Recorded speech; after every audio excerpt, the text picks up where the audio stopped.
সুপ্রিয় শিক্ষার্থীবৃন্দ, আশা করি তোমরা প্রত্যেকেই সুস্থ আছো। আজকের ক্লাসে আমরা দূরপ্রাচ্যের দেশ চীন দেশ সম্পর্কে জানবো। এর আগের ক্লাসে আমরা দূরপ্রাচ্যের 5টি দেশের মধ্যে 4টি দেশ সম্পর্কে আলোচনা করেছিলাম। সেগুলো হচ্ছে আমাদের জাপান, উত্তর কোরিয়া, দক্ষিণ কোরিয়া এবং মঙ্গোলিয়া। যেহেতু আমাদের চীন দেশ সম্পর্কে বিস্তারিত করতে গেলে আমাদের ক্লাসটি অনেক বড় হবে, তাই আমরা প্রথম পর্বে ওই 4টি দেশ সম্পর্কে আলোচনা করেছিলাম, আর আজকের পর্বে আমরা চীন দেশ সম্পর্কে বিস্তারিত আলোচনা করব। যারা চ্যানেলে নতুন তারা চ্যানেলটিকে সাবস্ক্রাইব করে পাশে থাকবে। চলো ক্লাসটি শুরু করা যাক। চীন দূরপ্রাচ্যের একটি দেশ। চীনের রাজধানী হচ্ছে বেইজিং। চীনের মুদ্রার নাম হচ্ছে ইউয়ান মুদ্রা। 1911 সালে সানিয়াত সেন চীনে রাজতন্ত্র উচ্ছেদ করে প্রজাতন্ত্র প্রতিষ্ঠা করে। তাহলে এটি খুবই গুরুত্বপূর্ণ একটি প্রশ্ন যে চীনে রাজতন্ত্র উচ্ছেদ করে প্রজাতন্ত্র প্রতিষ্ঠা করেন কে? সেটি হচ্ছে সানিয়াত সেন, এবং তিনি সেটি করেন 1911 সালে। অপরদিকে 1949 সালে চীনে কমিউনিস্ট বিপ্লবের মাধ্যমে সমাজতন্ত্রী চীন প্রতিষ্ঠা করেন মাও সেতুং। এটিও গুরুত্বপূর্ণ প্রশ্ন যে চীনে সমাজতান্ত্রিক চীন প্রতিষ্ঠা করেন কে? সেটি হচ্ছে মাও সেতুং 1949 সালে। চীনের বর্তমান প্রেসিডেন্ট হচ্ছে শি জিনপিং। চীনের স্বায়ত্তশাসিত অঞ্চল হচ্ছে 5টি, সেগুলো হচ্ছে চুয়াং, মঙ্গল, তিব্বত, উইগুর ও হুই প্রদেশ। এই 5টি হচ্ছে চীনের স্বায়ত্তশাসিত অঞ্চল বা প্রদেশ। এরপর রয়েছে যেই সকল বিষয়ের প্রবক্তা দেশ চীন। এই পার্টটি খুবই গুরুত্বপূর্ণ, কারণ এখান থেকে আমাদের প্রচুর পরিমাণে প্রশ্ন আসে। সেগুলো হচ্ছে যে পোলার সিল্ক রোড ও নিউ সিল্ক রোডের প্রবক্তা দেশ হচ্ছে চীন। তাহলে এটি পরীক্ষা আসে যে পোলার সিল্ক রোডের প্রবক্তাকে বা নিউ সিল্ক রোডের প্রবক্তাকে, সেটি হচ্ছে চীন দেশ। One belt one road and initiative এর প্রবক্তা দেশও চীন। এক পথ এক অঞ্চলের প্রবক্তা দেশ চীন। এক সন্তান নীতি প্রবক্তা দেশ ছিল চীন, কিন্তু তারা বর্তমানে 3 সন্তানে তা উন্নতি করেছে। অর্থাৎ এক সন্তান নীতিতে চীন দেশ প্রবক্তা ছিল, কিন্তু বর্তমানে তারা 3 সন্তান নীতিতে ফিরেছেন। তো এখান থেকে আমাদের প্রচুর প্রশ্ন আসে পরীক্ষার মধ্যে, যার কারণে এটি মনোযোগ সহকারে পড়তে হবে। এরপর যেই সকল ক্ষেত্রে চীন শীর্ষস্থান অর্জন করেছে সেগুলো হচ্ছে যে ব্রডব্যান্ড ইন্টারনেট ব্যবহারে শীর্ষ দেশ হচ্ছে চীন। স্মার্টফোন ব্যবহারের শীর্ষ দেশ তাও চীন। বিশ্বের বৃহত্তম ই কমার্স প্রতিষ্ঠান অবস্থিত চীন দেশে। অর্থাৎ এখানে আমাদের একটা জিনিস মিসিং আছে যে বিশ্বের বৃহত্তম ই কমার্স প্রতিষ্ঠান আলিবাবা। এখানে আমাদের আলিবাবা হবে যে আলিবাবা এর অবস্থান হচ্ছে চীন দেশে।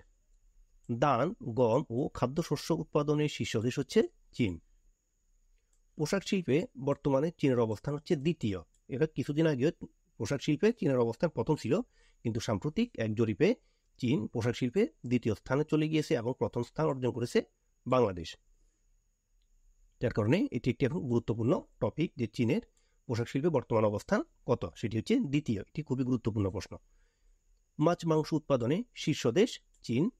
বিশ্বের শীর্ষ ব্যবহৃত ভাষা হচ্ছে মান্দারিন ভাষা। এটিও একটি গুরুত্বপূর্ণ প্রশ্ন যে বিশ্বের সবচেয়ে বেশি ব্যবহৃত ভাষা কি, সেটি হচ্ছে মান্দারিন ভাষা। বিশ্বের মোবাইল ফোন ব্যবহারে শীর্ষ দেশ চীন। এ পর্যায়ে চীন সম্পর্কে আরো কিছু গুরুত্বপূর্ণ তথ্যগুলি আমরা দেখে নিই। প্রথম হচ্ছে সন অফ গডস, যে দেশের রাজার উপাধি। সন অফ গডস হচ্ছে চীনের রাজার উপাধি। বাংলাদেশের সবচেয়ে বেশি বাণিজ্য ঘাটতি রয়েছে চীনের সাথে। উইগুর মুসলিম উপজাতি বাস করে চীনের জিনজিয়াং প্রদেশে। চীনের দুঃখ বা পিত নদী বলা হয় ওয়াংহোকে। তাহলে এটিও গুরুত্বপূর্ণ একটি প্রশ্ন যে চীনের দুঃখ বলা হয় কাকে, সেটি হচ্ছে ওয়াংহো নদীকে। গ্রেট হল ও গ্রেট ওয়াল অবস্থিত চীনে। এটিও গুরুত্বপূর্ণ প্রশ্ন। কনফুসিয়াস হল চীনের একজন দার্শনিক। নিংগেশিয়া হুই হল চীনের মুসলমানদের পবিত্র স্থান। পিকিং মানুষের উদ্ভব হয়েছে চীনে। এটিও খুবই গুরুত্বপূর্ণ একটি প্রশ্ন যে পিকিং মানুষের উদ্ভব হয়েছে কোথায়, সেটি হচ্ছে চীন দেশে। পালুন গং হল চীনের একটি আধ্যাত্মিক আন্দোলন। বিশ্বের সবচেয়ে বড় সেনাবাহিনী হচ্ছে চীনের। চীনের দ্বৈত অর্থনীতির মূল উদ্দেশ্য হচ্ছে হংকংয়ের অর্থনীতিকে সচল রাখা। তিয়ানজিং গভীর সমুদ্র বন্দরটি অবস্থিত হচ্ছে চীন দেশে। চীনের নিজেদের তৈরি বিমান রণতরীর নাম হচ্ছে লিয়াওনিং। আকসাই হলো ভারত ও চীনের মধ্যকার একটি বিতর্কিত অঞ্চল। আধুনিক ইলেকট্রিক বর্জাগার বলা হয় চীনকে। 9 ড্যাশ লাইনের অবস্থান হচ্ছে দক্ষিণ চীন সাগরে। 9 ড্যাশ লাইনের অপর নাম হচ্ছে 9 ডটস লাইন। 9 ড্যাশ লাইন হচ্ছে দক্ষিণ চীন সাগরে চীনের সীমারেখা। পৃথিবীর সর্বাধিক প্রতিবেশী পরিবেষ্টিত রাষ্ট্র হচ্ছে চীন, যেটি 14টি দেশের সাথে সীমানা রয়েছে। এ পর্যায়ে আমরা চীনের স্বায়ত্তশাসিত অঞ্চল ও বিভিন্ন প্রদেশ সম্পর্কে আলোচনা করব। তো চীনের স্বায়ত্তশাসিত অঞ্চলের মধ্যে প্রথমে রয়েছে তিব্বত অঞ্চল। তিব্বত চীনের কাছে সার্বভৌমত্ব হারায় 1950 সালে। তিব্বতের ধর্মীয় নেতাকে বলা হয় দালাই লামা। তিব্বতের বর্তমান দালাই লামার নাম হচ্ছে তেনজিন গিয়াৎসু। তিব্বতের দালাই লামা শান্তিতে নোবেল পুরস্কার পান 1999 সালে। পৃথিবীর নিষিদ্ধ দেশ বলা হয় তিব্বতকে। পৃথিবীর নিষিদ্ধ শহর বলা হয় তিব্বতের লাসা শহরকে। তাহলে এই দুটি খুবই গুরুত্বপূর্ণ, যে পৃথিবীর নিষিদ্ধ দেশ কোনটি এবং পৃথিবীর নিষিদ্ধ শহর কোনটি। নিষিদ্ধ দেশ বললে সেটি হবে তিব্বতকে, আর যদি নিষিদ্ধ শহর বলা হয় সেক্ষেত্রে হবে তিব্বতের লাসা শহরকে। তিব্বতের ধর্মীয় গুরুদের প্রাসাদের নাম হলো প্রতারা প্রাসাদ। এরপর রয়েছে ম্যাকাও। এশিয়া মহাদেশে ইউরোপের সবচেয়ে প্রাচীন উপনিবেশিক ও সর্বশেষ উপনিবেশিক শৃঙ্খল থেকে মুক্ত হয় ম্যাকাও। ম্যাকাও পূর্বে পর্তুগালের উপনিবেশ ছিল। পর্তুগাল ম্যাকাও শাসন করে দীর্ঘ 442 বছর পর্যন্ত, যেটি 1557 সাল থেকে 1999 সাল পর্যন্ত, অর্থাৎ প্রায় দীর্ঘ 442 বছর পর্যন্ত পর্তুগাল ম্যাকাও শাসন করে। ম্যাকাও চীনের অন্তর্ভুক্ত হয় 1999 সালে 50 বছরের জন্য। অর্থাৎ পর্তুগাল যখন 1557 থেকে 1999 সাল পর্যন্ত তারা 442 বছর শাসন চালায়, এরপর চীন ম্যাকাও শাসনকার্য প্রতিষ্ঠা করে 1999 সাল থেকে 50 বছরের জন্য। বর্তমান ম্যাকাও এক দেশ দুই নীতি পরিচালিত হচ্ছে, যার মেয়াদ শেষ হবে 2049 সালে। তাহলে এটি খুবই গুরুত্বপূর্ণ একটি প্রশ্ন, যে এক দেশ দুই নীতি পরিচালিত হচ্ছে কোথায়, সেটি হচ্ছে ম্যাকাওতে। এরপর আছে হংকং। এশিয়ার রাজধানী বলা হয় হংকংকে। হংকংকে বলা হয় ফ্রি পোর্ট বা মুক্ত বন্দর। 1839 থেকে 1842 সাল পর্যন্ত হংকংকে নিয়ে আফিম যুদ্ধ সংঘটিত হয় যুক্তরাজ্য ও চীনের মধ্যে। তাহলে এটি খুবই গুরুত্বপূর্ণ একটি প্রশ্ন, যে আফিম যুদ্ধ কোন দেশের মধ্যে সংঘটিত হয়, সেটি হচ্ছে যুক্তরাজ্য ও চীন দেশের মধ্যে আফিম যুদ্ধ সংঘটিত হয়, এবং সেটি মূলত হংকংকে নিয়ে হয়, এবং 1839 সাল থেকে 42 সাল পর্যন্ত এই আফিম যুদ্ধ চলতে থাকে। 1842 সালে নানকিং চুক্তির মাধ্যমে ব্রিটিশ কলোনিতে পরিণত হয় হংকং। তাহলে কোন চুক্তির মাধ্যমে ব্রিটিশ কলোনিতে পরিণত হয় হংকং, সেটি হচ্ছে নানকিং চুক্তির মাধ্যমে, আর সাল হচ্ছে 1842 সাল। যুদ্ধের ফলে হংকং দখল নেয় যুক্তরাজ্য। 1898 সালে চীন এবং ব্রিটেন সমঝোতায় এসে হংকংকে ব্রিটেনের কাছে ইজারা দেয় 99 বছরের জন্য। ব্রিটিশরা 1842 সাল থেকে 1997 সাল পর্যন্ত হংকং দখলে রেখেছিল প্রায় 156 বছর পর্যন্ত।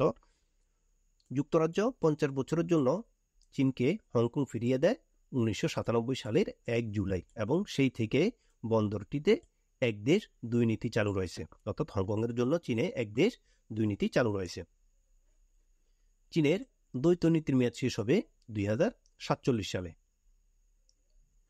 এক দেশ দুই নীতি প্রযোজ্য চীনে, এবং সেটি হচ্ছে হংকংয়ের জন্য, অর্থাৎ চীন যখন হংকংকে অন্তর্ভুক্ত করে তখন ওই হংকংয়ের জন্য চীনে এক দেশ হওয়া সত্ত্বেও দুই ধরনের নীতি অনুসরণ করা হয়, যার কারণে এক দেশ দুই নীতি প্রযোজ্য দেশ হচ্ছে চীন দেশ, এবং সেটি হচ্ছে হংকংয়ের জন্য। এরপর রয়েছে চীনের উইগুর প্রদেশ। উইগুরের মধ্যে রয়েছে চীনের নির্যাতিত মুসলিম জনগোষ্ঠী হচ্ছে উইগুর জনগোষ্ঠী, এবং তাদের ধর্ম হচ্ছে ইসলাম এবং সুন্নি মুসলিম। তারা বসতি চীনের জিনজিয়াং প্রদেশে। তাহলে চীনের উইগুর যে মুসলিম রয়েছে তাদের বসতি হচ্ছে চীনের জিনজিয়াং প্রদেশে, এবং জিনজিয়াং এর রাজধানী হচ্ছে উরুমকি। জিনজিয়াং প্রদেশে মুসলিম বাস করে, সেখানে ওই অঞ্চলে অবস্থিত মোট জনসংখ্যার 58%। জিনজিয়াং এর বাইরে উইগুরদের সবচেয়ে বড় সম্প্রদায় রয়েছে দক্ষিণ মধ্য হুনান প্রদেশে, অর্থাৎ জিনজিয়াং ছাড়াও উইগুরদের আরও বড় সম্প্রদায় রয়েছে দক্ষিণ মধ্য হুনান প্রদেশে। এরপর রয়েছে তাইওয়ান। তাইওয়ানের পূর্ব নাম ছিল ফরমোজা। তাইওয়ান স্বাধীন হয় 1949 সালে। তাইওয়ান চীনের নিকট সার্বভৌমত্ব হারায় 1971 সালে। যে দেশের সঙ্গে বাংলাদেশের বাণিজ্য সম্পর্ক রয়েছে কিন্তু কূটনৈতিক সম্পর্ক নেই, সেটি হচ্ছে তাইওয়ান। অর্থাৎ তাইওয়ানের সাথে বাংলাদেশের বাণিজ্য সম্পর্ক রয়েছে কিন্তু কূটনৈতিক কোনো সম্পর্ক নেই। এবং পঞ্চম ড্রাগনের দেশ বলা হয় তাইওয়ানকে। এটি খুবই গুরুত্বপূর্ণ একটি প্রশ্ন যে পঞ্চম ড্রাগনের দেশ বলা হয় কাকে, সেটি হচ্ছে তাইওয়ানকে। এগুলো সাধারণ জ্ঞানে এই প্রশ্নগুলো বেশি আসতে দেখা যায়। তো আজকে আমাদের চীন সম্পর্কে বিস্তারিত আলোচনা অতটুকুই ছিল। ক্লাসটি যদি ভালো লাগে ভিডিওটিকে লাইক দিয়ে চ্যানেলটিকে সাবস্ক্রাইব করে পাশে থাকবে। তো পরবর্তী ক্লাসের আহ্বান জানিয়ে আজকে তোমাদের কাছ থেকে এখানে বিদায় নিচ্ছি। সবাই সুস্থ ভালো থাকবে। আল্লাহ। সুপ্রিয় শিক্ষার্থী